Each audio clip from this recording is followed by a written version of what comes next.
Most people think the inner critic is the enemy, but what if I told you it can be your greatest ally? Hi, I'm John Ryan, and I want to share with you 5 tips for transforming your inner critic into your inner champion based on nearly 3 decades of experience as a trainer and coach. As we explore what is negative self-talk, how does it impact us, and most importantly, how do we transform it? Let's get started. Imagine having a friend who always criticizes you and points out your mistakes, who constantly talks about how you have failed, how you will fail, and how maybe even you are a failure, and even goes as far as to say that you are worthless and that you'll never amount to anything. If you had a friend like that, how long would you keep them around? Chances are probably not very long, and you probably wouldn't consider them a friend either. But what if that friend is in your mind, is there when you wake up, and is there every time you look in the mirror, and is also there with you when you lay down to go to sleep, and is pointing out all the mistakes you made during the day? For many people, this is their reality. They live with this negative internal voice, often known as the inner critic, that's constantly judging and criticizing and undermining everything they do. And oftentimes it stems from past experiences and serves as an internalized voice of past criticism from others, oftentimes parents or authority figures. And this is something that's running in the background constantly. It's like you're carrying this huge weight filled with self-doubt, low self-esteem, fear of failure, guilt, and even shame. And what this leads to is destructive patterns such as self-sabotage, where you start making progress, but then you talk yourself out of it, or procrastination, because why should you go for it if it's always going to be met with resistance? Or perfectionism. And how this one works is that you got to make it perfect, that way no one else can criticize you. But even if it's perfect, you still find a way to undermine the accomplishment, because it's kind of like that idea of picking on yourself before others get a chance to. At least that's the idea. So we try to make it perfect because we really don't want any type of external criticism and judgment. And all of these behaviors are understandably avoidant, and they leave us in a lose no matter what situation. If you go for it and you lose, then we beat ourselves up.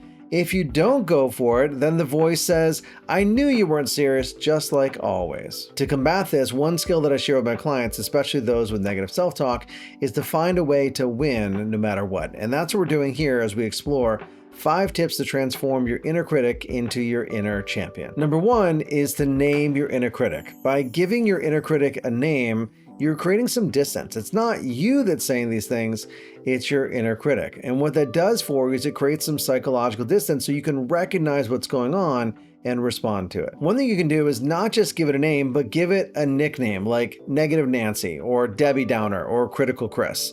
And to be fair, that is judging our internal judger, but for many, that kind of makes it funny. And sometimes that's all we need to make a shift. For number 2, challenge your inner critic. For this one, we don't necessarily fight our inner critic, but instead begin to create a productive dialogue. Come from a place of curiosity by challenging if what it's saying is really true. For example, let's say that your inner critic says, You're a failure and you fail at everything. Okay, is that true? Do I fail at everything? Okay, maybe not everything. Then what is true? And continue that dialogue to find a deeper, more empowering truth. And don't get me wrong, inner critics can be very good at finding and needling wounds. So keep at it. Keep asking, is that true?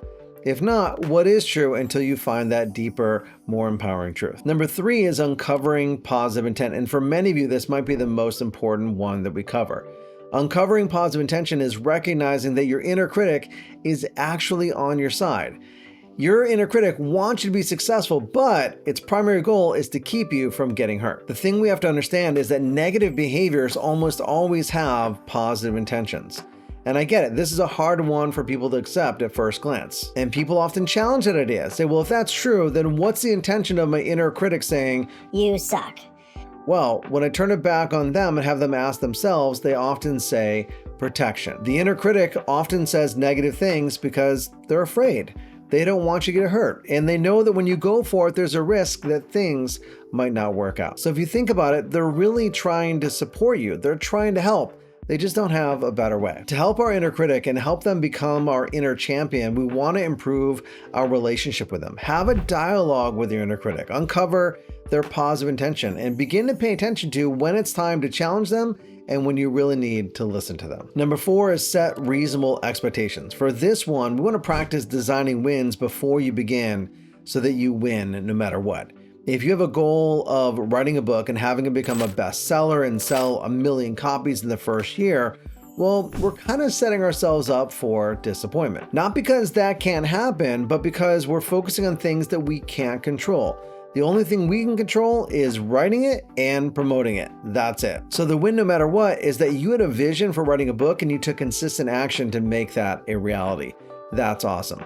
And then we have to remember to celebrate that and thank your inner critic, because they were there with you every step of the way to make sure that you did your best. And the last one, number 5, develop empowering beliefs. We want to develop empowering and supportive beliefs like guardrails to keep us on the path moving forward. In fact, one of the concepts we mentioned earlier is the idea of progress over perfection. Don't focus on perfection, focus on how much progress you made, focus one step at a time. That would be another concept to keep you going forward. And I want to hear from you in the comment section below. Write down what are some of the beliefs that you have that keep you going despite any inner criticism and negative self-talk that you may have. And one bonus tip for you is that we're the average of the people that we spend the most time with. So make sure that you're spending time and surrounding yourself with people who lift you up rather than tear you down. Listen to positive podcasts, watch positive videos like this one. And if you don't have a coach or a community that inspires you, what are you waiting for? While you're working on developing that inner champion, it's very helpful to be surrounded by people who are cheering for your success. And if you want help with that, I'll put a link to my calendar below. We'll find a time to jump on a call and I'll help you find the right support system for you. That's it for now. Thanks so much for watching. Until next time, develop yourself, empower others, and lead by example.